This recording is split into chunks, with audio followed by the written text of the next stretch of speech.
Welcome to the Petrichor Marching Arts Podcast, where we talk all things marching arts.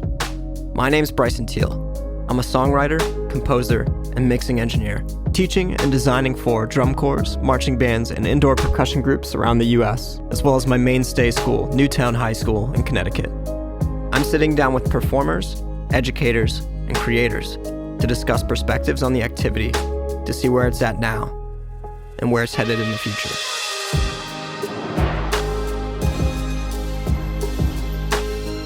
On today's episode, I'm talking to, once again, Omi Batan, and this is part 2 of our 2-part series talking about visual as it pertains to the marching percussionist.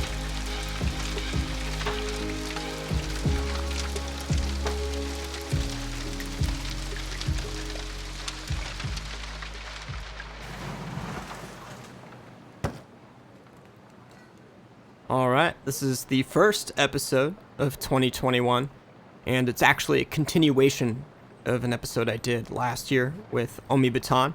This is kind of our part 2 to that conversation. If you haven't checked that out, take a look at that one. It's up on Spotify, Apple Music, YouTube, wherever you want to find it. And feel free to leave a 5-star rating, whatever you want to do. Not forcing you. Just to help support the podcast and keep things going.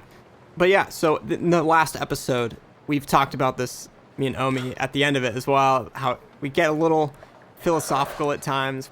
Whenever we talk, we usually are just kind of dusting off ideas and thoughts and seeing what sticks and what doesn't.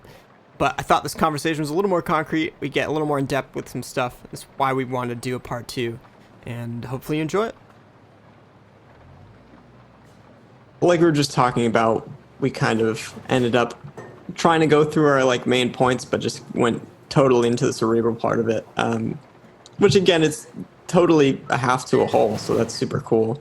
Mm-hmm. I definitely learned a lot. I've been thinking about all that stuff since we talked about it too. I was working with the Newtown kids the other day, and you mentioned something about just general body awareness.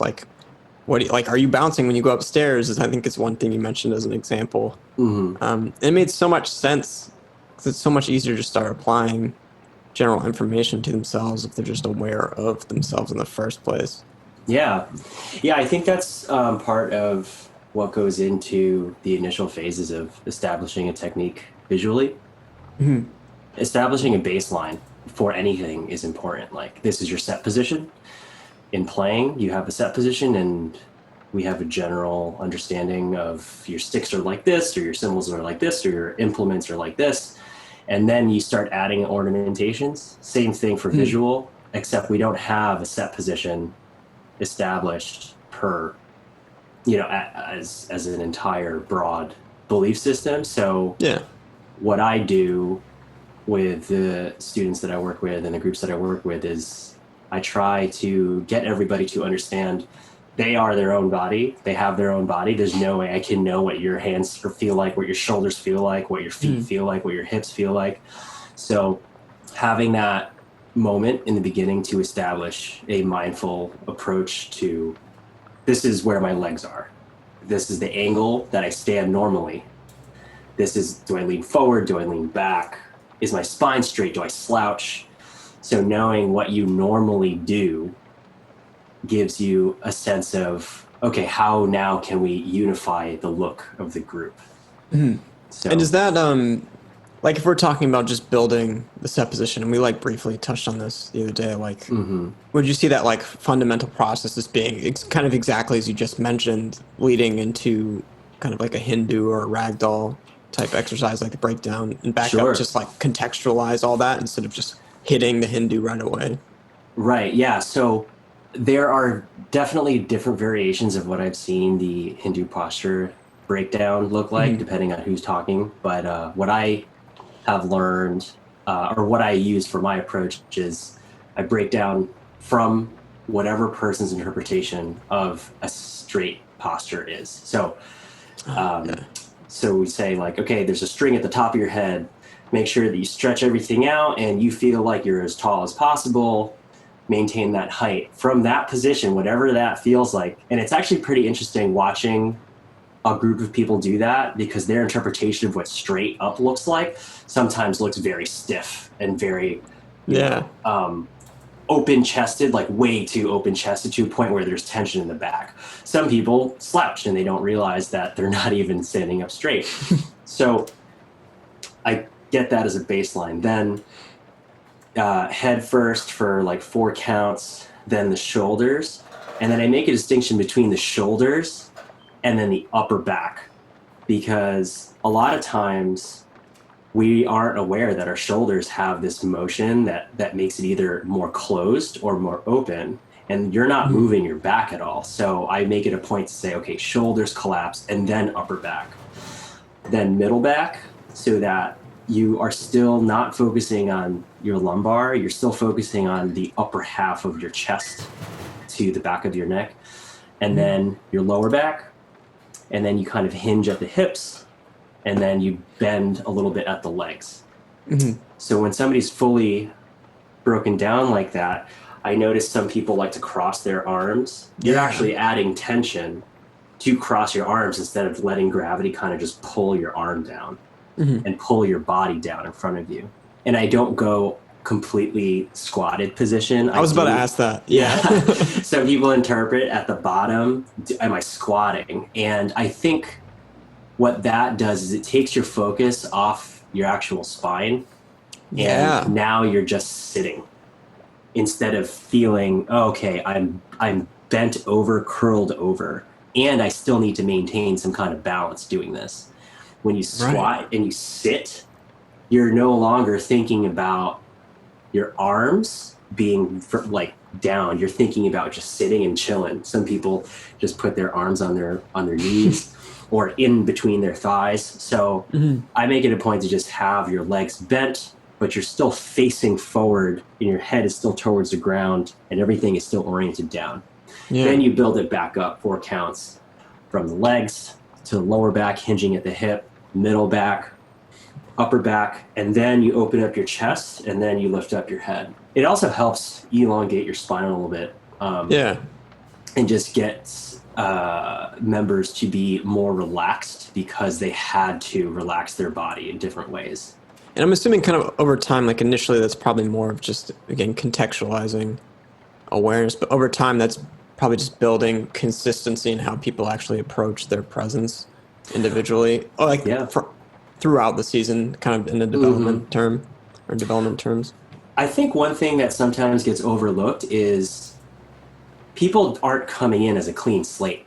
They're coming in with whatever habits they already have from their various experiences, whether a person is coming in from an athletic background or no athletic background. There are habits that they've built in that translate into tension in certain parts of the body. So I've worked with a lot of students who, even this concept of, okay, make your arm completely dead weight, and then I'm going to drop it, let it drop. That concept of just letting your arm drop like a dead fish is hard for some students because they're used to controlling everything. So that tension in that simple exercise of let your arm drop, completely dead arm, it doesn't allow for fluidity in motion and then crisp stops as a unit. So knowing that about your members and the members knowing that about themselves is really important before you can even start choreographing anything. Yeah, and that nuance it's a good, even that like one thing with the arm is a good thing to point out. Because I mean, even with teaching drumming, that's a lot of what we do at the groups I work with. And it's like, for example, today I was noticing how one of our students that we just moved from flubs to quads for this season, he doesn't have a lot of control moving around the drums so much yet. And with, manipulating the fingers and wrist for diddles, for example, but his general sound quality and being able to use the weight of his arm is honestly phenomenal. And I actually haven't seen a student that new be able to access in that way. But also makes me think about, he was big into soccer, I believe, and just sports, and maybe just has a bit of a different mindset towards physical activity and is able to feel that out easier. I'm not sure. But it's like trying to deal with new kids in terms of that general just like body awareness aspect is so varied. And I guess it goes back to what you're saying there. People have not a clean slate. There's something written on there, and you have to kind of organize and order everything and make it work for that person's, I guess, how they think, in order to become this hive mind of similar approach, I suppose. Right. It makes sense that maybe this student who went from flubs to quads, because they have a background in soccer or they have some kind of athletic background, they're just used to using their core to move quickly and to like, move on a dime, stop on a dime, and then quick bursts of energy. That core control is super important in this activity, especially because you're not only controlling your body, you're also controlling whatever instrument you're playing. Right. And the core is the link that connects all of your limbs to your spine. So without that core awareness also, there's a lot of crispness that won't translate from the box, or that won't translate on the floor as an entire unit. So yeah, it's a good point in terms of athleticism. So we should probably just dig into like literal body control, not even just awareness. Yeah. I mean, as you just kind of brought up, I mean, I'm assuming you're exercising hip muscles and understanding hip extension is a huge thing. Mm-hmm. I'd imagine. Also, just like even bringing up quads, it's like I've noticed a lot of the time that's just such a specific muscle that sometimes worked in my like lower back as a quad player. Mm-hmm. And even just the height of the drums and the consistency of the height of the drums is so important. Like we used to at Scouts, our Scouts wear the drums too low. Mm-hmm. But also that was just working such a specific point in my back that even kind of towards the end of spring training where we raised them a bit, mm-hmm. It was almost like going closer to starting from scratch again with my back muscles, because it was like literally shifting where my focus was. Sure. But again, it's just like extra variables that, maybe people aren't even paying attention to. Like they might even just throw up someone's quads mid-season. They're trying to clean this body, and then it's like for lack of a better term, a shit show out of nowhere. But do you want to just go through, I mean, maybe even starting with the core, even starting with the hips, just kind of more specific aspects of actually manipulating your body for marching percussion? Mm-hmm. Yeah. So the specific technique that I teach is straight leg technique. Mm-hmm. And what that requires is parallel feet when you're on the move. So your feet are usually hips width apart and your feet are exactly parallel. When you're crabbing from left to right, whatever direction you're moving in, the opposite foot is going to be in front. So if you're moving to the left, your right foot is going to be in the front. If you're moving to the right, your left foot's going to be in front. Mm-hmm. And it's straight leg technique because the theory is that is the maximum amount of distance that you are able to reach because you're at full extension. When you're passing through each step, there is a natural bend because you have to clear that step. But as soon as you clear that midpoint, it's a straight leg, and then you're articulating from your calf through your foot, so that you get the little extra inches on each step. So you can think about how much energy and power it takes in your core to operate your hips and your legs as a pendulum. Right. So that is one of the first things that I cover with marching technique, from when you're in closed first, closed being toes together, or open first, toes apart, depending on what band or what organization or what drum corps I'm in front of. I default to whatever the visual caption head wants to do. In terms of like what's the horn line doing, so everybody's uniform. But once we start marching, it's the same exact technique for open or closed first. So it's unnatural. I always tell that to students. It's this straight leg technique is not how you walk. So for a while, if you're not used to this technique, it's going to have to feel unnatural. So you default to, keeping your core engaged. And I imagine my core as like a set of pulleys that when one foot is in front and one foot is in back, that's just a pulley system.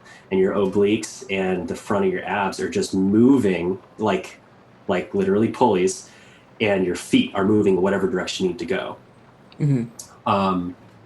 Having the muscles in your quads and your calves and your Achilles and your core is engaged is really important so that straight leg technique looks clean. Yeah. At that point, depending on what instrument you're wearing and things like that, you're going to have to compensate with your back and whatever else you got going on. Like if you're holding cymbals, your shoulders are definitely going to be working a lot harder than, a snare drummer who is just going to have like a drum right in front of them. So Right.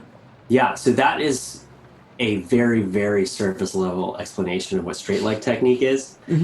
When it comes to not even moving, I focus a lot on projection to the audience, and how we do that in my philosophy that I've thought about from various instructors is that 60-40 weight distribution. So if you're in a halt position, whether it's open first or closed first, you're going to have a little bit of a forward lean, and 60% of your weight is going to be in front, and then you have a slight tilt towards the audience, and then your chin is projecting up. Now, the difference between that extra 10% versus a 50-50, where your body weight is right on top, is so subliminal that on an individual level, it doesn't really, can't really notice it unless you're trained to notice it. On a zoomed out level, if an entire company front is leaning that 10% forward, there's so much more projection happening, especially if you have a Shako on, or an Aussie or whatever band hat you're wearing with a feather. Right. It looks intimidating, and it has a very strong presence. So that 60-40, when you're talking about looking the part before you even play a note, before you even move, that is also something that I try to ingrain. If you have a drum on, you're performing. Like, you're never rehearsing, you're always performing. And that is the kind of mode that members should have to, at least in my lines, should have to tap into. The second we're in business, and that means posture is engaged. That means projection and performance presence is there. And you're getting ready to think about what kind of muscles you need to articulate moving forward. So Yeah. What I think is interesting is that, even with that idea of projection in mind, I feel like a lot of people will associate that explanation of projection as like only applying to drum lines, maybe such as the cadets while you're there, where it's a little like seemingly more stoic and just more focused, and everything's like crystal clear in terms of like how everyone looks.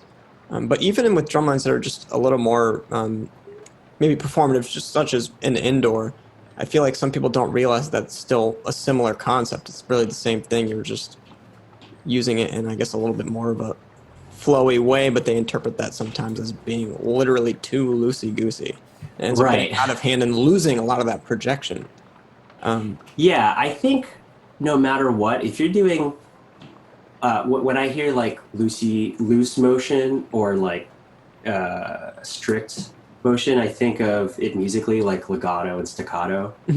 Whatever the motion is, if it's legato or staccato, if it's together, it should look good. If it's a unified interpretation of, we're going to do this motion very slowly, and then it's a snap staccato attack. If everybody does that, even if it's chaos, it should look good, and it should vibe with whatever the show concept is. Yeah. And even like we talked last time about how I went to that Blue Stars audition and saw the Pulse Kids. It's like those guys weren't like bad posture and performing at the same time either. They were definitely unified in the way that they just projected their energy physically, but had these extra movements, but they were all on board with exactly what those extra movements were on top of the posture. Right. And like playing some of John Mape's exercises, it almost calls for that.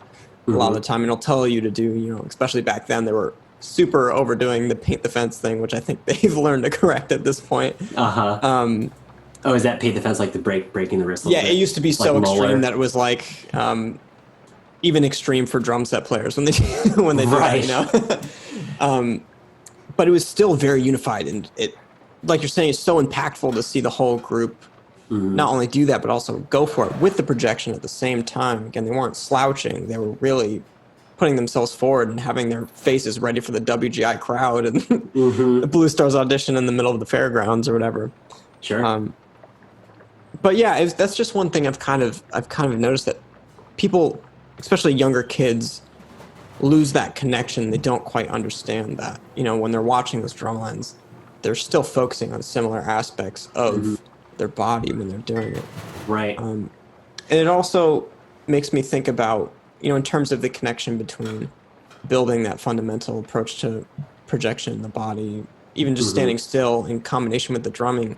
I really wonder how much people tend to leave the visual to the side and just expect the kids to start performing without actually working on the visual aspect just as seriously as they are with the music.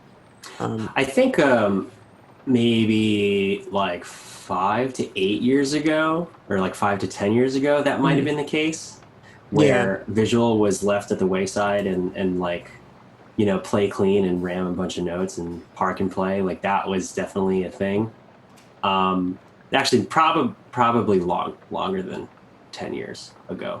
But the way the activity is now, it's very much visual oriented, where I'll watch a random, independent show, and sometimes there'll be like 30 seconds of no notes right in the beginning, and it's just rolling on the ground doing a really awesome body work, but it's absolutely more dance oriented and absolutely more choreography, and then they ram awesome notes and stuff like that, but it's definitely shifting towards that visual aspect. And I think that's why, like what we mentioned before, having guard staff and dancers actually come in and teach, these drumline people how to move and not be so stiff. It's definitely changed the game.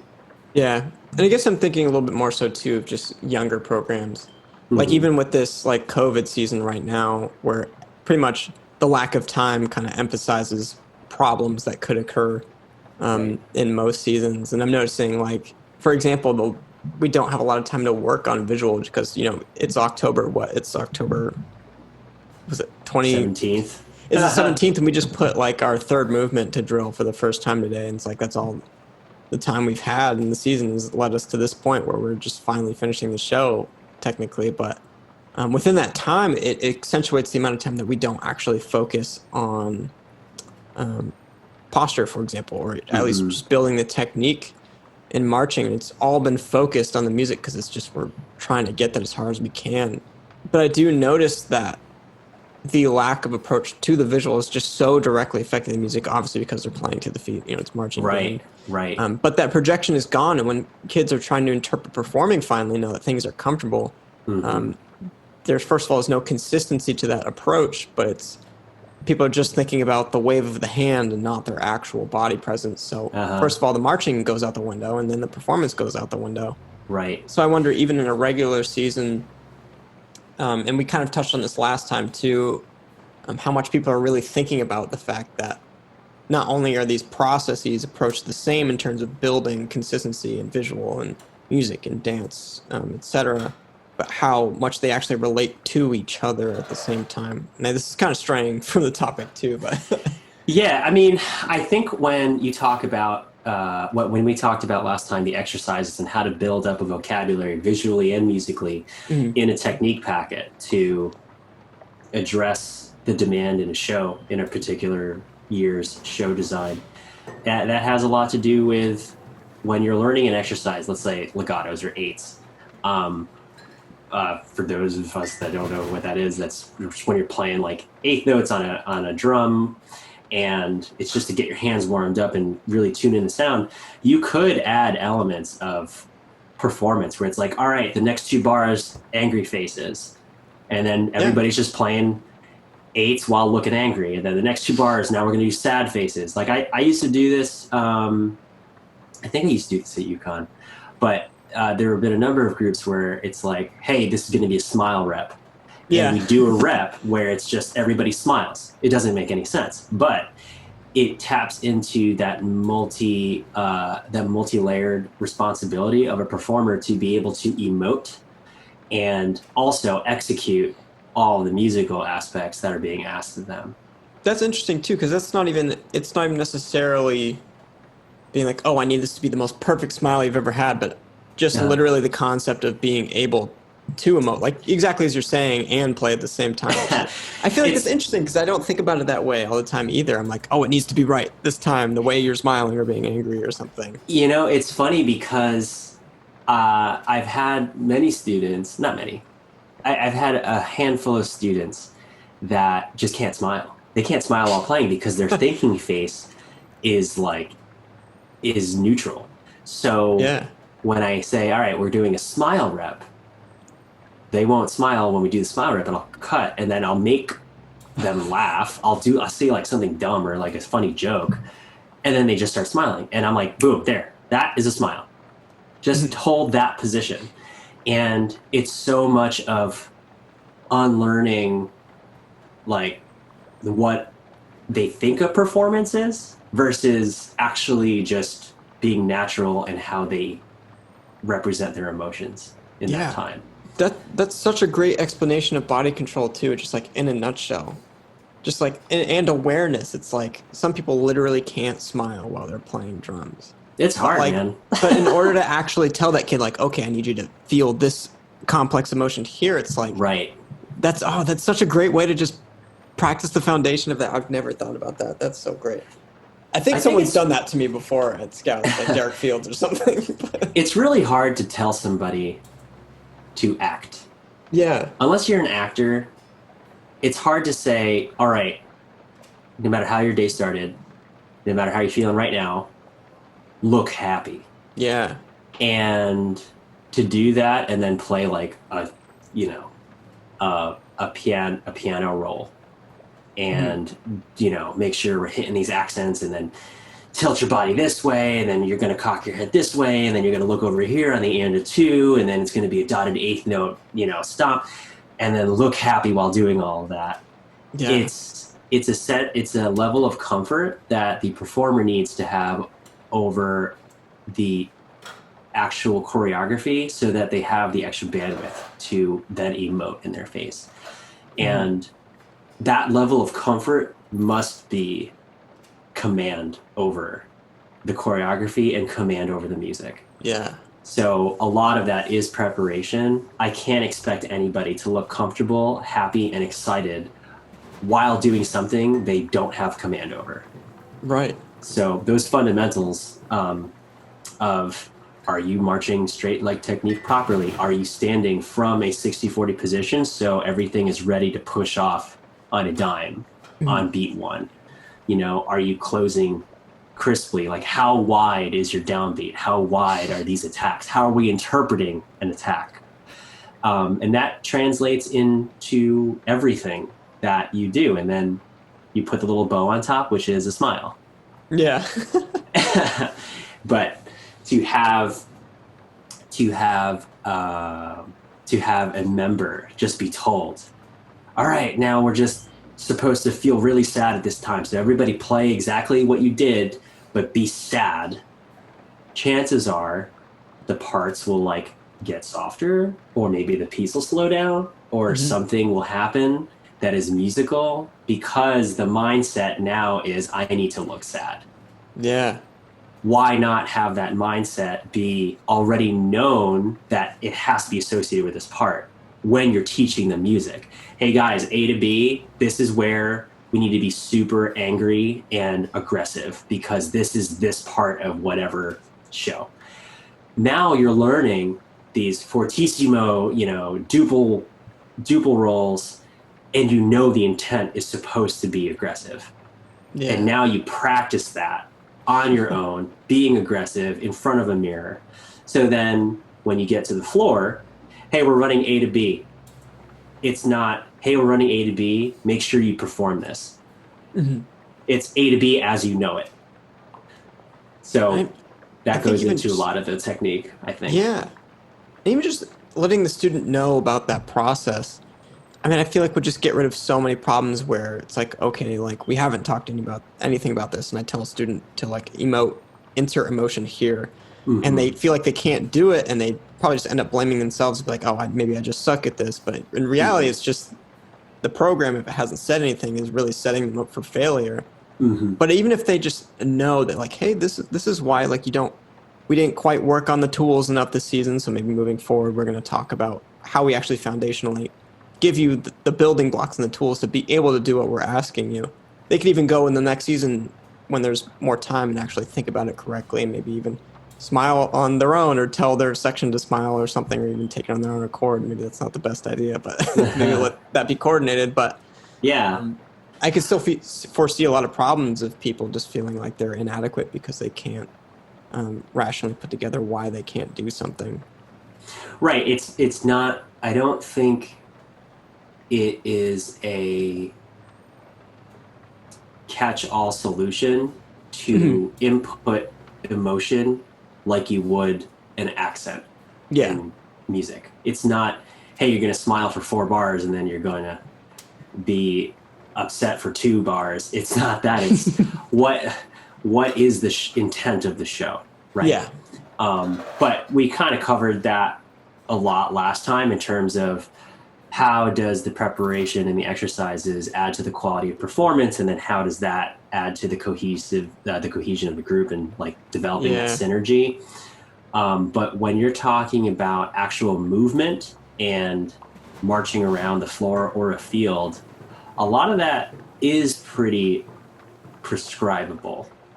So when you're talking about articulating in the foot, if a student is missing a dot, like they're not getting to their coordinate on the field and it's constantly short, if it's not a design issue, there is a technical issue that's happening. Like their ankles aren't engaged. They're not flexing their back foot to give that extra little push, and maybe their front leg isn't as straight as it could be, or maybe both legs aren't as straight as they can be. Maybe the step size is inconsistent. So one of the things that I like to focus on when drilling movement is the first step out of a hold. So students understand that the planted foot from the hold is translating energy and moving the center of your body. And then your leading foot is making that distance that is defining the size of the step. So a lot of time is actually spent focusing on the first step. And then the second step, where you have that momentum from the initial push, that planted foot is now going to follow through and pass the lead foot to get to beat 2. What size is that step? Where's your weight?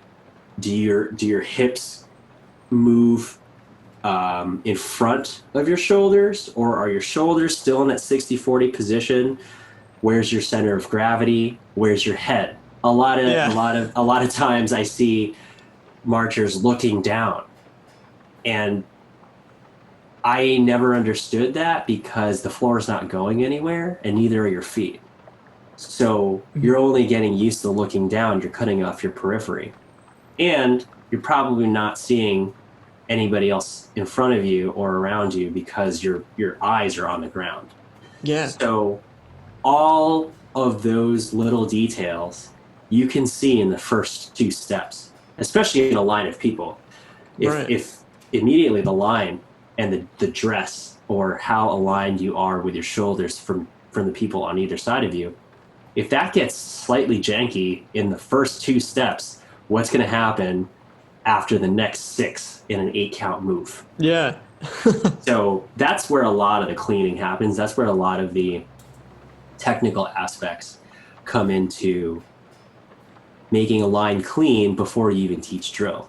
What do they look like in the first step? And then how does that change, or how does that remain the same in the second step? When you I'm actually curious about what your thought about this is, but when you're thinking about just taking the first step, for example, I've heard this explained different ways, but do you, for example, taking a 1 step in an exercise, think about slight pressure, just barely anything, just into the ground with your right platform, in order to like find your grounding and find your foundation in order to let you push off with more, I guess, more assertively push off without having Yeah. that I weight think being misjudged. I imagine it differently. I can see that perspective of muscularly and mechanically, you are articulating a little bit more and focusing a little bit more on the foot that is going to be pushing. Mentally, for me, I think about how an archer draws a bow and pulls back an arrow. Yeah. The tension and the energy is already there because you're in the 60-40 position and you're projecting. So no matter what the choreography or whatever the drill direction is on the first step, that is the same consistent starting point. So if you're thinking about, okay, you're drawing a bow and then you release, it doesn't matter where you're aiming the bow. You're still releasing from this ready position. Okay. So that's how I interpret your hold position into an initiation. And then depending on where the drill is demanding you to go or what the choreography is going to be, then you talk about, okay, what foot are you going to articulate? Especially when I marched at cadets, we had odd time. We had an odd time signature. And at cadets, you step off on your right foot. With an odd time signature, at that point, it doesn't matter what foot you step off of. And if you're stopping after 3 sets of a 7/8, you don't really have time to think about, okay, I'm going to articulate off of this foot or that foot. You just get used to being ready to step off and you know where you have to go for the next drill spot. So I would say for me, the technique and how you go about articulating is going to be defined by the direction you need to go or the choreography that needs to happen in that moment. But physiologically and mentally, when you're just in ready position, in a halt performative position, you're engaged. So if you have to step to the left with your left foot, or if you have to step to the left with your right foot, or the opposite and the opposite, it still feels the same. Right. Okay. And I suppose was the what was the 7/8 thing you did? Was that the drum feature that was all 7/8? Oh yeah, yeah, it was the drum battle, the Hans Zimmer thing or whatever. Yeah, that was tune, but, that was fun. I mean, that also makes me wonder, like, for example, if I were to do the thing that I was just explaining, where you kind of like almost lean into your right platform, for example, or your left platform, if you're doing right foot step offs, could probably actually make the mistake of telegraphing your movement or make you like lean forward before you go too. Exactly. Right? Yeah, exactly. I think that when you get to a certain level of performance, that happens at such a microscopic level that you don't see it. But if you were to tell a high school student or a novice student, hey, make sure you articulate in one of the feet, you're going to see a lean. Yeah. And that isn't going to get to the point of, in my belief, it's not going to get to the point of you look like you're standing up in a halted position and then you move your center body in a step. Right. Not going to look like that. It's going to look like what you said. You're going to telegraph and then you move. So I think part of that is going into how do we translate as instructors the information while as compared to what is the product we actually want to see. And there's a lot of little mental games and wordplay games you could think about just as you translate information to students and to people in general. And I guess I should also explain for people that don't know what we mean by saying telegraphing a movement. It's literally just like you could even probably see this in shows that you watch if you pay attention. You could see, like, for example, a tuba player just like lean real quick and then step off in the direction they're about to go. But okay, no, that's great.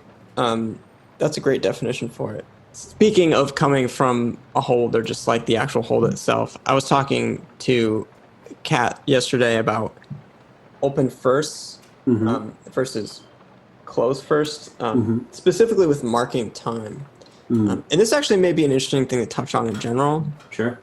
From the perspective we were talking about, was like, I've just heard people describe open first mark time as being more relaxed in a sense, even though some people are literally pigeon-toed and some people don't feel relaxed being open, but some people still kind of insist on having the toes apart during the mark time. I personally haven't been in a group that does that, Mm, um, or marched in a group that does that specifically, but I do like raise a question about that in terms of, first of all, is that actually more natural? And second of all, is that even allowing us to practice how we would in the show have holds and mm, being stepping out of holds, going from constantly to first to parallel, just kind of like the most common approach during the marching on the field. right. I mean, do you just have any general opinions in relation to that at all?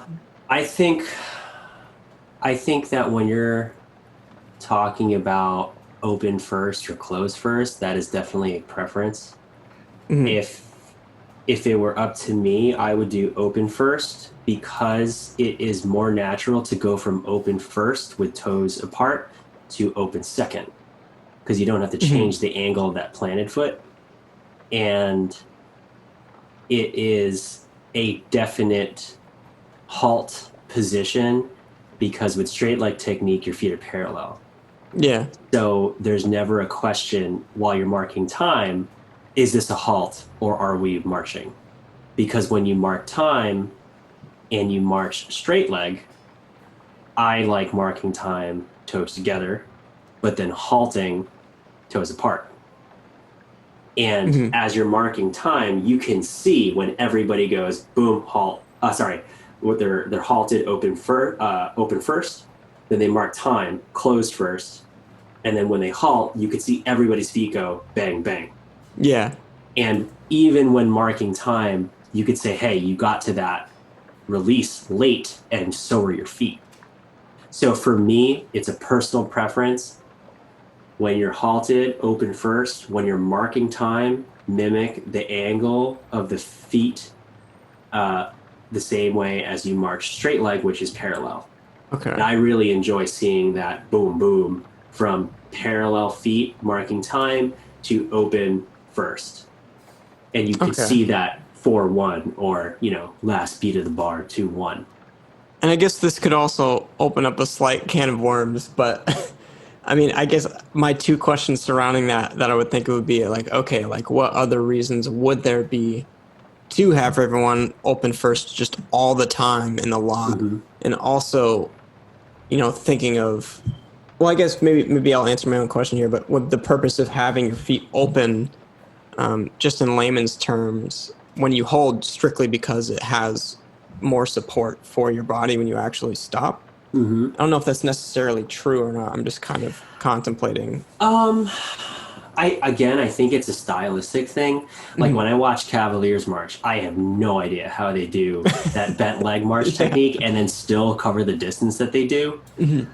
but it works. And I've spoken to Shaq about it. I've spoken to another friend who's marched there about why it's good, and they're like, our knees feel great. Our hips Yeah. don't feel terrible. It's not rigid like the straight leg technique is, so Huh.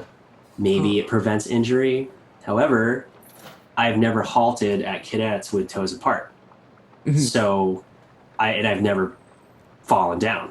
So it kind of Right. feels like it could be stable. It's whatever you are used to practicing and how quickly you can adapt to different styles. For example, when I came from cadets in 2011 and I marched United 2012, it was such a difference with the foot technique in terms of marking time. It was all open all the Mhm. time. And it wasn't really a transition for me. It was just, okay, we're just doing this now. Yeah. And that was it. But the way I teach, if it is completely up to me, I like doing halt in open first, marking time in closed first, so that you mimic the same foot position that you do in straight leg technique. Either way, you're articulating the downbeat with your heel. So whatever angle you're in, whether it's open or closed, your heel is what should be articulating that downbeat as narrowly as possible. Okay.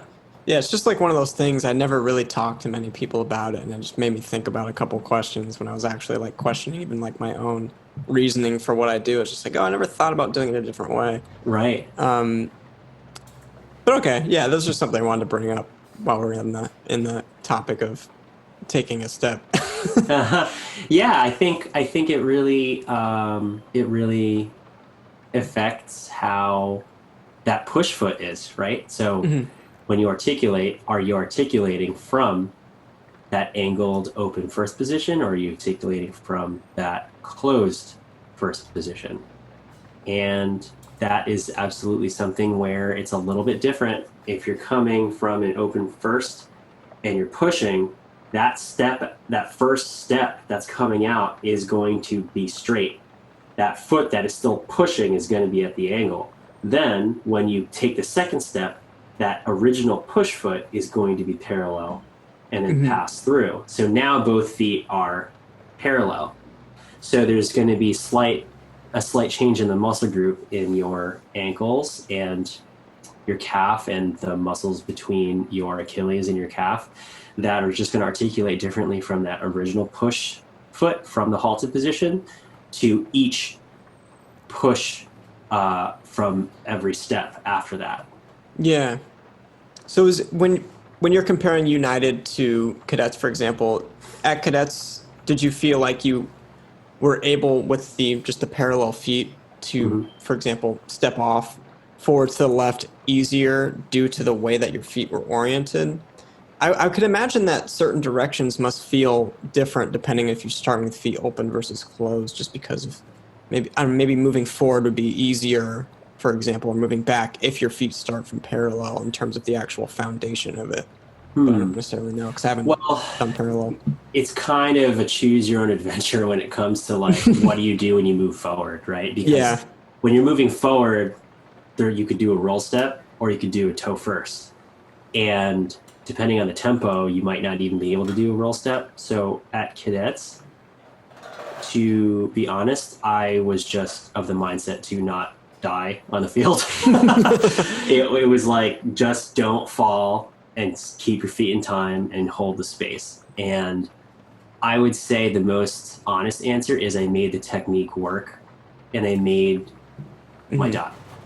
You know, I made the person on either side of me look good, and we did straight leg technique. And I never really took the time to contemplate, what feels better? Because everything pretty much felt awful in terms of like the wear and tear on your body. But it works.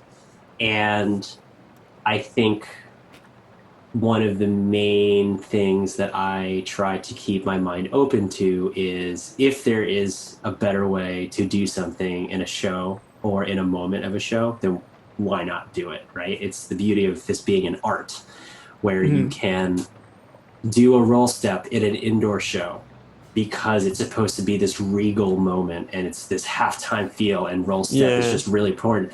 But you don't really see roll step too often in indoor anymore because everything is so much on your toes and on your platforms, and you're jazz running all over the place and you're facing at different angles. So a roll step kind of looks weird sometimes. But, you know, if there is a time, if I'm teaching with somebody who marched cavies and they teach me their bent leg technique and I understand that a little bit more and it's appropriate for, you know, some students in a particular group, I'm not really opposed to saying no, like straight leg technique is the only way, it's the most comfortable. It's like I don't have enough years on this planet to say this is the best way. I guess it's so easy to get lost in the minutia of it all too. It's just like, oh, I think this makes the most sense, so I'll just do this and I'll keep defining it that way and figure out more about it as we go, and that just becomes a style.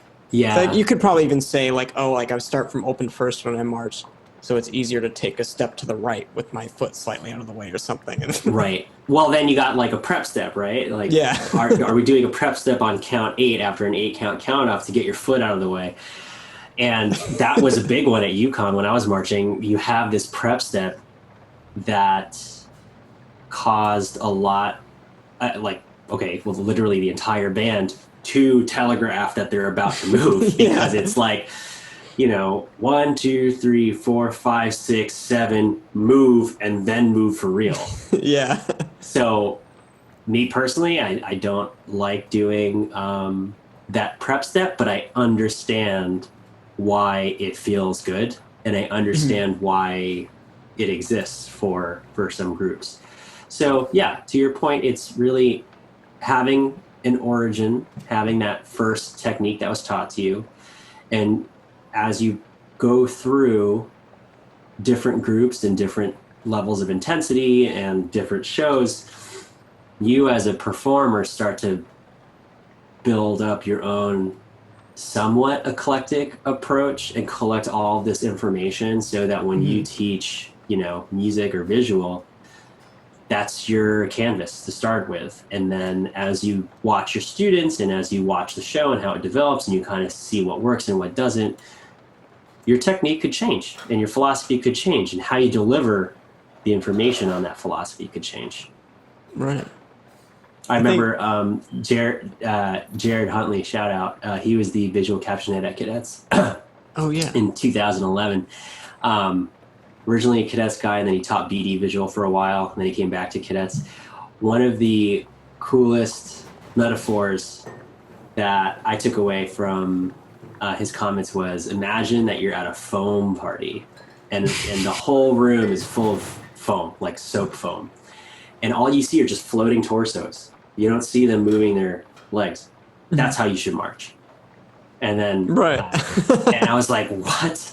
Like, that's awesome. But it was like the intent is this: foam party, floating torsos, no bouncing. Yeah. The how is this, and then he would teach us. Oh, okay.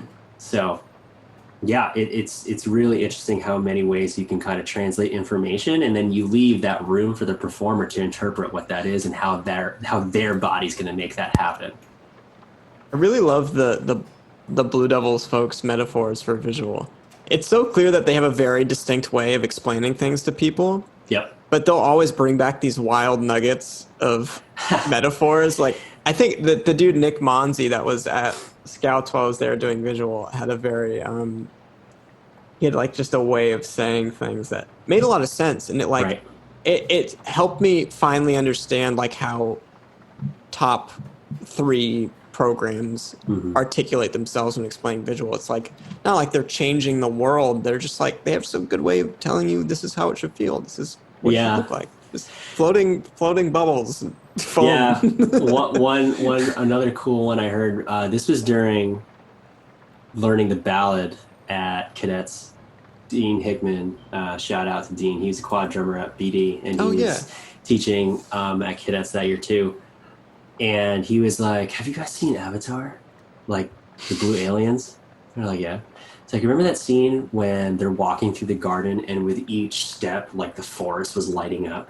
You guys have to do that as angels walking through this ballad.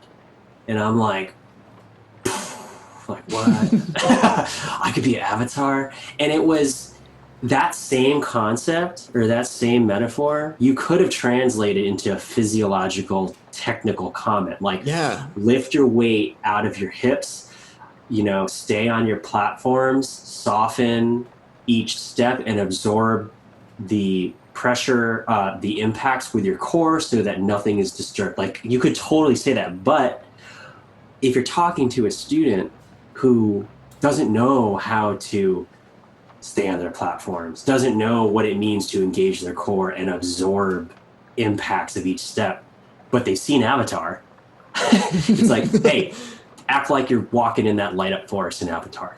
And then all of a sudden they're tiptoeing like super gracefully. So that's the other fun of teaching visual that I really enjoy, figuring out the key that is going to unlock whatever barrier the student has. I'm not making this dot. Okay, well, take bigger steps. What if that isn't the answer? Hey, you need to take the first step like it is going to be your last step. Oh, Yeah. okay. And then all of a sudden the first step is bigger. Okay, great. Now the second step, just copy and paste the first step. Mm-hmm. And then that's it. Now they can get it into into however many counts it was to get to that dot. But that's definitely part of the fun of teaching. I think that's what I miss the most about teaching is interacting and figuring out that puzzle of what metaphor or what phrase or what combination of words is going to unlock this student's potential to achieve X goal. Yeah, especially at the higher level too, because I mean, at a certain point, we have open class groups. A lot of them understand, how to march. Maybe they finally kind of broken the barrier of, how they should feel when they push off for a back step or first step backwards or something like that, and they've figured out how to manipulate their feet or whatever, just so that they're never, flicking their foot on the ground every time they grab and everything. It's kind of locked in. How do you break that next barrier? And I think that makes so much sense. Like, for example, like Dean trying to come in to teach all of you at cadets, like, okay, we have like a top level drum corps. How are we going to actually explain to these kids how to actually march how we want them to? Right. Now that they all have like a general fundamental understanding. I think that concept of using metaphors goes beyond so many people's thought process in terms of even teaching high schoolers how to march. Mm-hmm. That it always turns into like, okay, like what's our mechanical exercise here? And Right. not so much focused on actually getting the kids to understand exactly as you're saying. Even with playing too, I'm sure you could apply the same concept to playing, but especially with visual where it's something that's, I guess, in an extent, if we're talking about marching, somewhat more concrete in a way where it's just like, okay, straight leg technique, everyone has like a preconception of that. Like, okay, we've worked on it. But now how are we actually going to improve this? Right. It's even hard to get kids to break that barrier of that slight bent knee that's just too much, like they're just straight up walking. Sure. Yeah. It's like the right metaphor could totally erase that within like 10 minutes. Yeah. One of the most interesting things about the power of a metaphor is that it allows performers to tap into another frequency of body control that is usually limited by concrete technical instructions. If you told a student, I'll go back to that avatar thing, like lift your weight out of the hips and blah blah blah, and they don't do it because they just don't know how to control their body. But if you watch that same student walking down the street and they walk into a puddle, watch how light their feet get. Yeah. Because they don't want to get splashed. Just do that. Walk on puddles. No splashes. The entire floor, the entire field is a giant puddle. Do not splash. I would put money that 80% of the students who have had issues marching gracefully would start to at least move into the direction of marching gracefully, just because their body knows what to do when they're trying to not splash a puddle. Yeah, I agree too, because even when you said that, like I smiled because it's just like, that's so true. It's like everyone has the awareness enough to be like, okay, I know puddles, like, or I know a hot stove. I'm not going to put my hand on the hot stove. I'm not going to just slam my foot into this puddle and ruin my new pants. It's just like they immediately know what that means. If ever a student has a question about, how do I drum with match grip, I'm like, go watch a video of a baby holding straws. Like, babies just know how to move their hands naturally while holding on to something, and if they're developed enough to like hit something with an implement in their hand, it's like pretty close to perfect technique when it comes to that. So a lot of it is just trusting your body to do what it's supposed to do, and a lot of the learning and developing as a performer is actually unlearning unnatural things. It's funny. I remember, even going back to the relaxation of the arm thing, after doing that for so long, someone called me out at one point for like, when I would like stand there and just slightly move my shoulders around, my arms would just straight up flop. Like they would just move like as if you were to relax your arms and move your shoulders. They would just wave around. Right. And I just didn't notice. Yeah. Because I was just so used to the idea of just letting my arms fall while I play like drums. Right. But yeah. Yeah, the arms are definitely a conundrum when they're not doing anything and you're marching, especially if they're at your side. How do you get your arms to not move but also not look stiff? Yeah. One of the things, again, I guess, thinking about our conversation right now, I guess I teach a lot in metaphors, but one of the metaphors that I use whenever addressing that exact problem is the buildings in California and how they're built to withstand earthquakes. With earthquakes, yeah. So that's so interesting. It absorbs all of that, chaos that Mother Earth is giving. And they stand because there's flexibility and there's absorption of that motion. Yeah. But it's not rigid, because if it was a steel concrete building, it is so brittle and rigid that it's going to collapse under all that motion. So, and on the flip side, they're not made of wet paper towels. So it's like having that concept of you need to have your arms absorb everything by having a relaxed mass of integrity. Like, that is what a lot of the technique visually and musically, my philosophy stems from. When you're hitting a drum, allowing that weight in your arm, that natural arm weight, to access and contribute to the velocity of the stick. Same way with when you're moving. There's so much mass that you're moving that you want to work smarter about articulating the correct muscles and engaging your core and absorbing impact and not letting things spill over, that you make the motions more efficient by accessing natural body mechanics. I guess one of the other topics that you wrote down, maybe these we breeze through, maybe we don't, I don't know. You described maintenance as a topic. I don't know if that's something we've already discussed, but is there a way that you define that? Yeah, so maintenance and conditioning kind of come into play after the first audition or the first round of evaluation, like self-evaluation. So when I'll speak from my experience of auditioning, and when I had to wear the drum, and then we had a cowbell at Cadets, we also had a cowbell at UConn, and it was like, oh wow, with this cowbell, one side of my back is way more tight than the other side, just because I'm tilted over one side. And in order to compensate for that, I would try to do side bends from the other side when I went to the gym. Or if I knew that at Cadets there was no way I was going to survive stamina-wise into a 10-minute show at the pace in which the Cadets march, I ran at the tempos of each show, of each movement. So 184 beats a minute or 186 beats a minute, that would be my running pace. And the maintenance and conditioning is a form of discipline and self-awareness, I think, that performers need to take ownership for. And again, going back to what Kat and Rex were talking about, cymbals definitely take that into account. I think cymbals, tenors, and bass 4 and 5 are the people who take that into account in a drum line. Yeah. Because it's such a demand on your back, and only you know where the weaknesses are. If you have a weak ankle, then you have to do some strength training in your ankle. If you can't stand your platforms, you better be doing calf raises. If you can't last respiratory, like if you don't have the cardio to handle a show, you need to go run.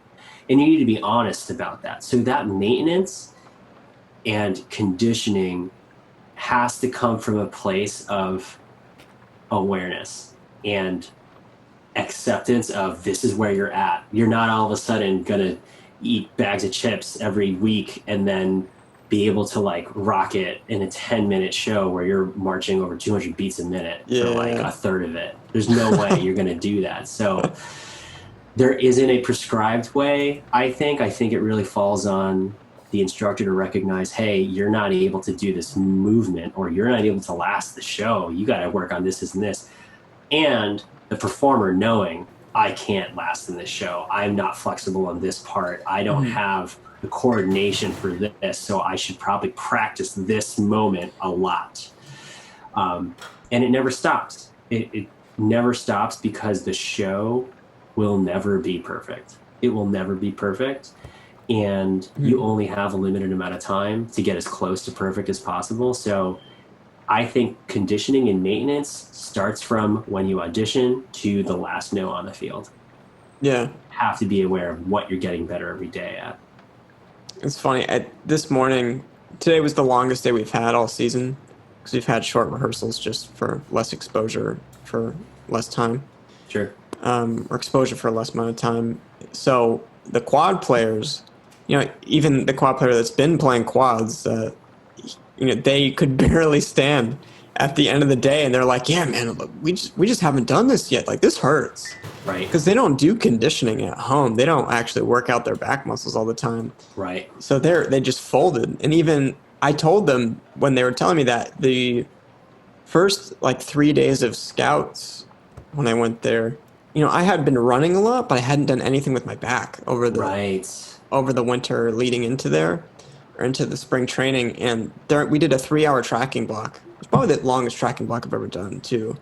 And at one point, I just couldn't stand, and I dropped to my knees with the quads on, like I was just suddenly a paraplegic. It was so bizarre feeling. Yeah. First of all, I'd never had that sensation in my life, and never expected it. Because I wasn't holding pearls either. I always did pearls in open class, and we were using Yamahas and world class, so I didn't expect that. But at that point, I truly realized okay, there's something beyond just my general awareness of my back that is contributing to this problem that I'm having currently that I just didn't work on. I was working out for open class, like Jeff Bickford had us filling out Excel sheets of what we were working out every day That's awesome. open class. But I wasn't thinking so much about exactly what I needed. I was thinking more about general fitness and not targeting myself as a quad player. You mentioned maybe the shoulders for a cymbal player. Right. And exercising that, and then maybe even literally holding up cymbals or marching with quads in your backyard if you can to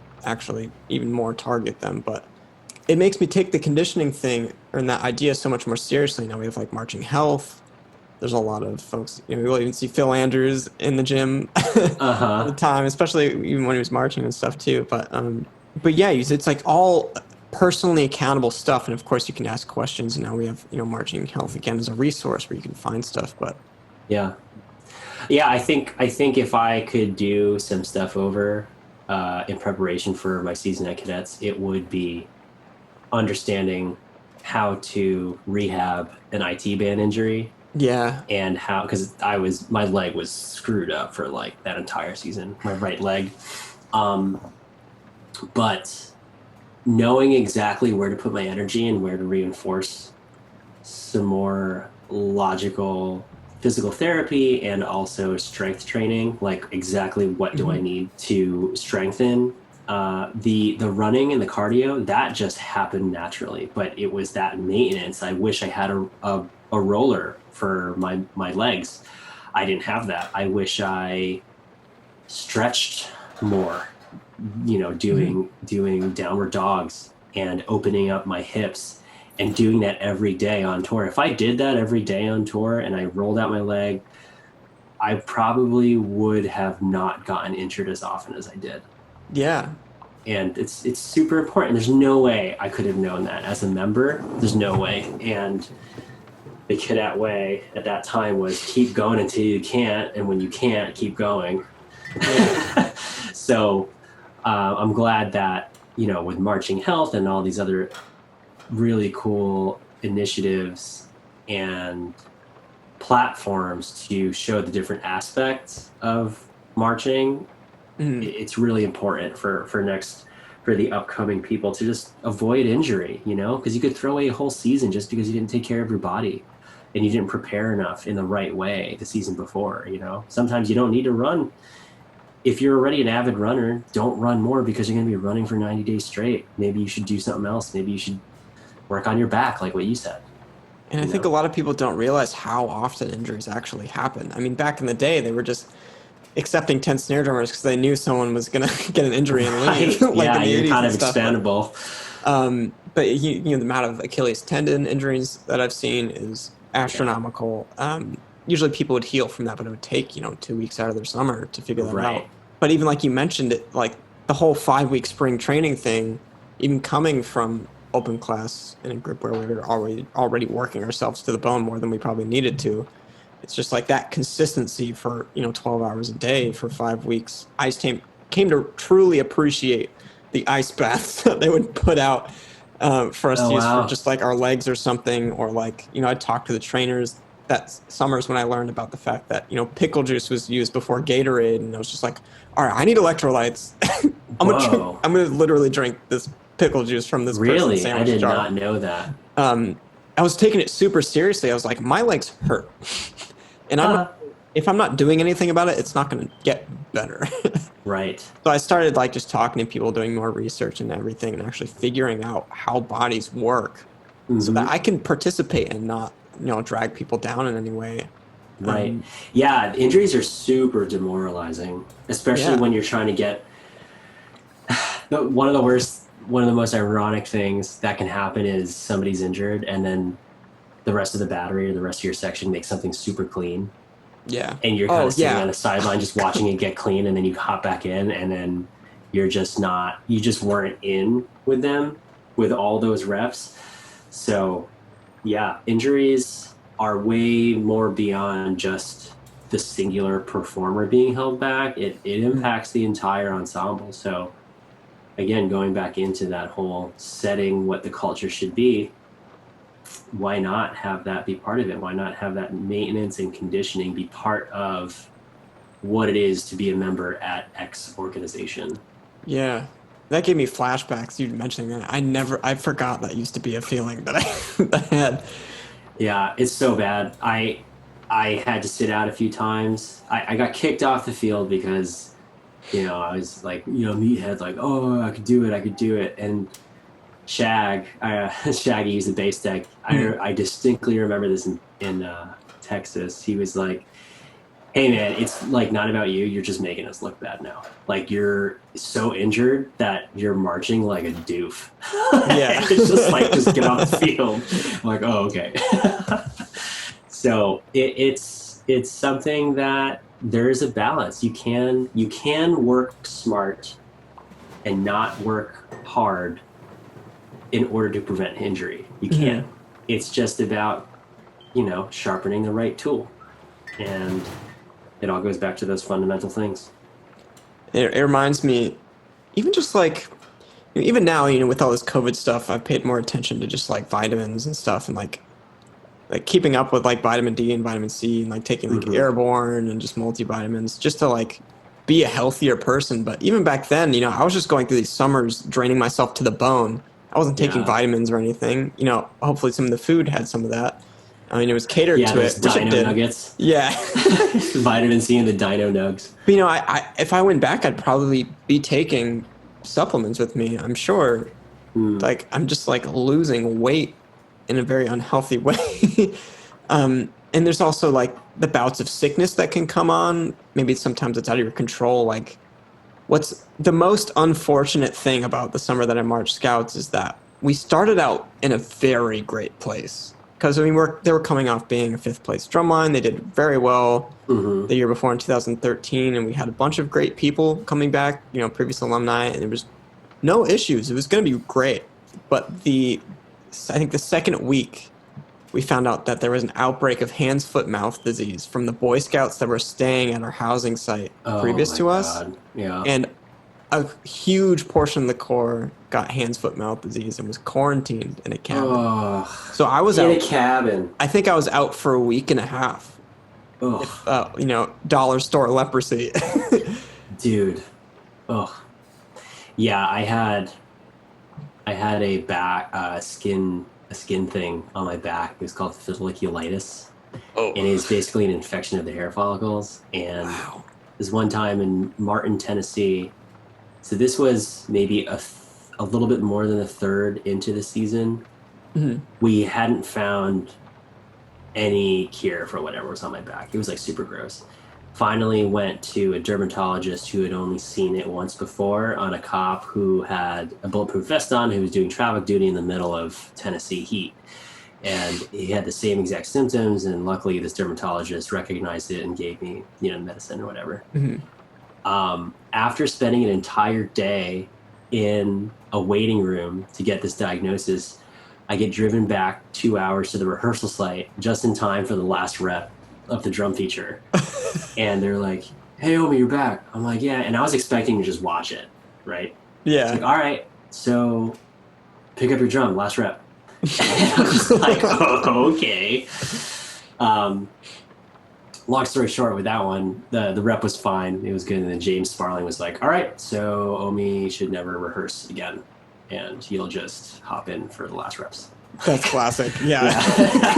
Obviously, that's not what happened, but I was lucky to have that rep go well.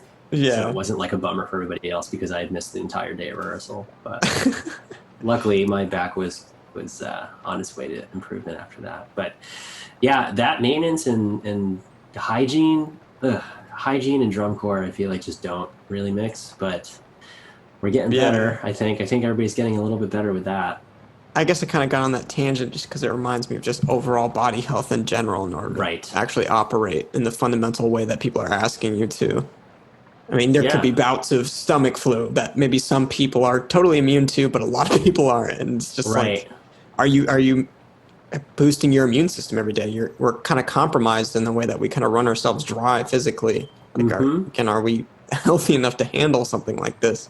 Right. Yeah. Are you getting enough sleep? Like, brain function is huge. You're doing so many things at the same time for such a long period of time. And that adrenaline, that level of adrenaline you need to maintain, if every rehearsal rep was truly a performance rep, you should be exhausted after every block, if that's really how you're operating. And once your body gets exhausted, things start to give out, and that's when injuries happen. Yeah. And that conditioning and that stamina, super important. It's super important for longevity, for sure. So I think the last thing I can think of, and this has been a touchy subject in drumline world for years, is point drill and the validity of point drill. Okay. So I've become extremely salty about the concept of point drill as an individual, just because of how much it was used in an extremely negative way in environments that I was in. And I look at it, and I would definitely, if I was back then while that was being used with me, I'd probably stop, tell the instructors they don't know what they're doing, and then probably make them more angry. But it's just like, there's like this whole concept of like powering through, but then there's this aspect of like doing a push up every time you take and sprinting that turns into this mind game that's literally counterproductive, in my opinion. Okay. But, this is something that's used as strength training, or was at least in a lot of groups. Okay. And I guess I'm trying to figure out if, again, my personal biases are completely without merit, or if the idea of pushing people to their limits every single morning they wake up is actually helping anything at all in terms of your actual marching technique or the way that you perform. Right. And actually having that carry over the day. Because again, that's not the biggest thing anymore. Drum corps has changed in terms of its mentality in some places. But, being something that most people are still aware of and maybe potentially would use on their students in the future. Do you have any thoughts on the idea of point drill, or maybe even ways to do that where it's not so negative? Not even just mentally, but also just like straight up physically and technique wise. So I've never done point drill. I've never been told to do point drill when I was marching. So I've only seen it from the staff side.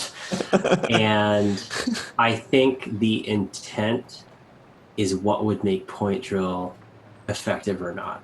Yeah. If the intent of doing point drill is to be cynical and be like, "Oh, well, somebody didn't get that direction change because I pointed to the left," and, do push up, then it's a little bit counterproductive. I think that you're never going to be asked in a realistic performance setting to do something random and reactive. A Yes. judge isn't going to come up to you and say, all right, now go to the left. Ah, you messed up. So point drill to me is more of a question because of the intent behind it. Mm-hmm. I can understand the merit of it being a fluid exercise in that your technique and your mental ability to react and adapt as quickly as possible is being trained. Yeah. But after a certain point, no pun intended, after a certain point, it kind of plateaus in effectiveness to me. So I would rather do something like box drill or circle drill. Yeah. For me, when I first did circle drill, it was at cadets with Jared, and it was one of the worst exercises I've ever done. Just because it is so hard to keep the circle a circle, and also have the spatial awareness when you change your body facing. So if you're facing in the circle, super easy, like you can see it's an arc on your side, and then presumably if there's an even number of people, you can see the person across from you. You never break from being completely parallel from that person. Mm-hmm. The second you turn in the direction you're moving, you're now guiding in an arc. So now you're exercising a different frame of reference. And then if you turn on the outside, now you're having to be really exact with your steps, because you don't have that crutch of seeing the arc inward. Now you're just the outside, and you have to use extreme peripheries to gauge if you're in the middle of the people on either side of you. Yeah.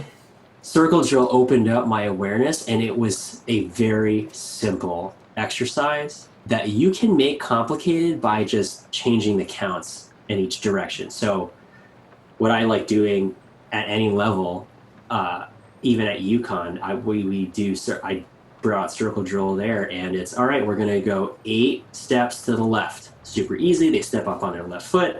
They step out, and parallel feet, 8 counts. Boom. They stop on count 8, feet are open. All right, from here, we're going to do 5 counts to the right. So now they got 8 and then 5. Their brains are working on direction changes, spatial awareness, counting, moving as a unit, and they're looking at each other as a model. Mm-hmm. You get a bunch of reps of 8 to the left, 5 to the right, 7 to the left, 9 to the right, and then halt. To me, that is more bang for your buck than point drill, because you get rid of the element of the instructor having to make a decision in real time what's going to happen next, and you also set up the students for a higher rate of success because the structure is defined beforehand. I talk about, hey, so let's review the counts. 8 to the left, 5 to the right, 7 to the left, 9 to the right. Any questions? And then you just hit go.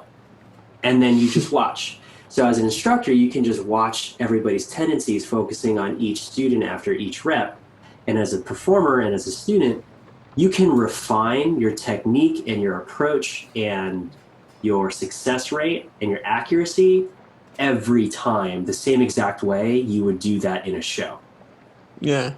So point drill is as good as the intention behind it, in my opinion. And it is also a little bit more detached from actual application in a show scenario, because you will never react to a judge. You'll never react to everybody all of a sudden having to move in a direction where it was undefined before. That's never going to happen. So why would you practice that if it wasn't just to call people out because they made a mistake and then have them do something, and then that's what builds cohesion in a drum line?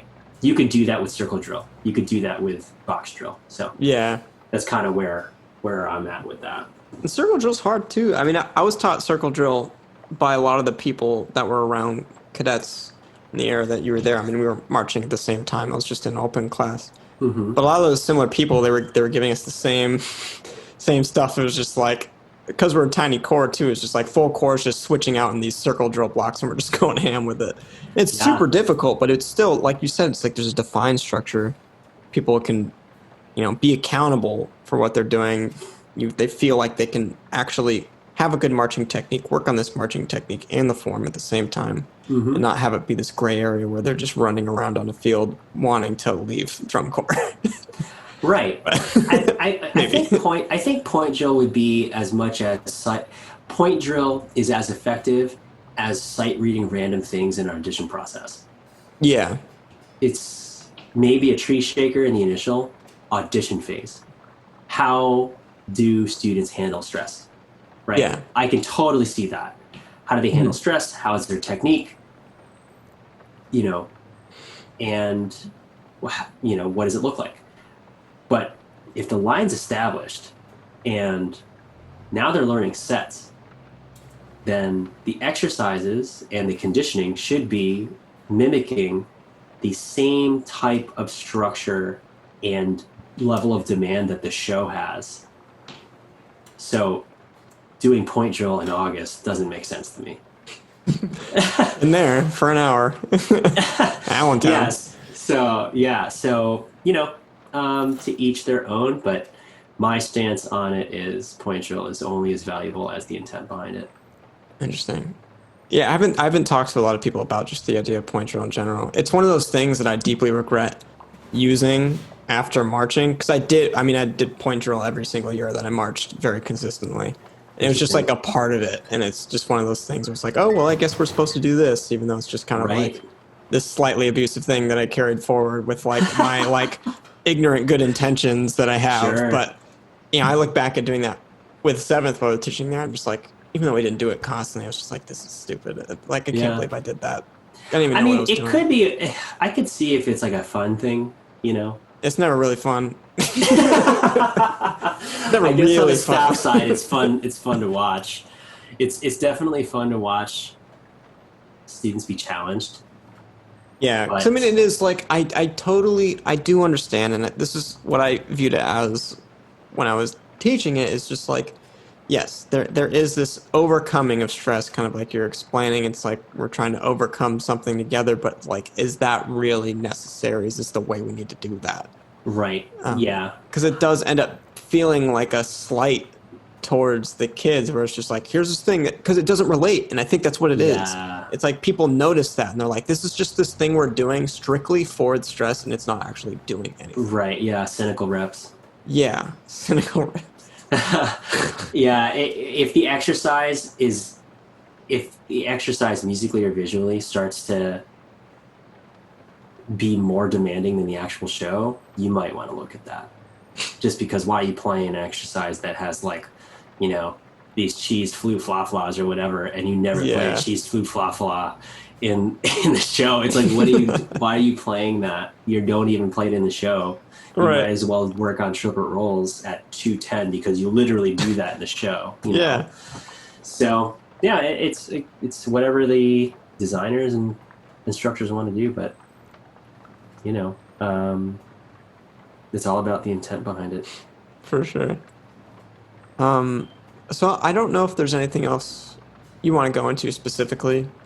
There's like a world of things to talk about in totality, but I don't know if there's anything on your mind in relation to these topics that you would want to finish out on or anything. Yeah, the one thing that I wanted to make sure I covered was relating the visual to the music aspect, and in how the level of command that you have over your body is going to directly affect your instrument and the level of command you have with a foundation where you can play well while moving well. So for people who are still marching, I think if you're getting ready for a camp, wear the drum,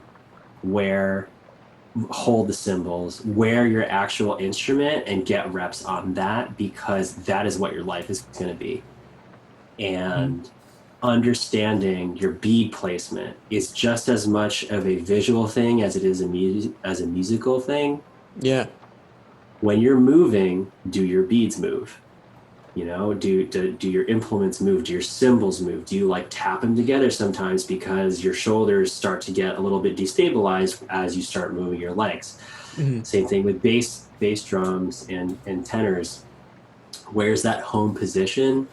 So when I practice, I would try to wear the drum as much as possible, and if I wasn't wearing the drum, have it as close as possible to the level that my playing position is at when I'm wearing the drum. Right. When I'm moving, sticks are always in set position, so you get used to that being your default. Playing position. So not in or not down, like literally in playing position, because it sets up that framework for having a solid starting point to add the music to your visual element. Yeah. So that is definitely something I just wanted to mention. It is not a siloed visual only and music only, and then because it's ensemble, now you put those two things together.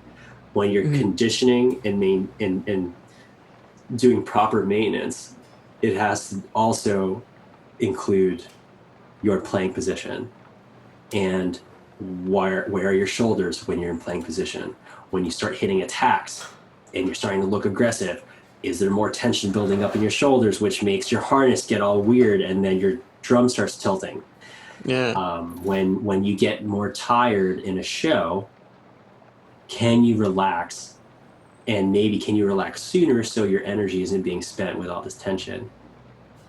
So I guess the cherry on top of the conversation for me would be always going back to holistically integrating everything we talked about visual into how you approach the music and how you approach the show as a performer in general. So it's not siloed. And I guess to expand on that, I guess it's the age-old question of, do you wear the drums or use stands doing exercises? Because I think show music, I think a lot of people are like, okay, show music, like let's wear the drums. Yeah. Do that. But like the warm-ups, I feel like is the thing where some people are just like, no stands. Yeah. Or like, yeah, we use stands. Okay, so as a snare drummer, I think we should never have stands. That's my personal philosophy. At Cadets, we got new drums. The first thing we did was we just put the stands. We didn't even assemble the stands. We put them back in the box. We put them back in the truck. It's like, what are we going to, and then HB never uses stands just because. QB does. It's fine. I think quads in bass 4 and 5, in my mind, get a pass because those are just very heavy drums, and standing still, especially if you're doing subs, like subsectionals under a tree or something, and you're not moving, you can put them on stands. Snares, never put the drums on stands. It's just a different feeling. It is just too light of a drum to put on a stand. And you get more opportunities to do body and learn how to take command over your drum right away. Yeah. If you have it on you. So if it was up to me and it didn't mean that bass 5 or the quads did get injured, no stands. Snares, never wear stands. Never use stands. That's just my position. It's so light. Something I didn't think about was like, this is what came to mind because of the cymbal podcast that I did with Cat and Rex. Even thinking about cymbals, like if you are doing a lot of sectionals in the morning and you're just not letting the cymbals rest at any point. Right. It's like they can get worked so heavily in the morning that by the time we're in ensemble, they're just like totally destroyed. Right. Like mentally and physically. And it's like if there's some kind of attention to the folks with the heavier instruments, such as quads too, maybe earlier in the morning, like maybe we just have like a bunch of warm-up stuff in the morning and it's like, okay, quads, just use the stands.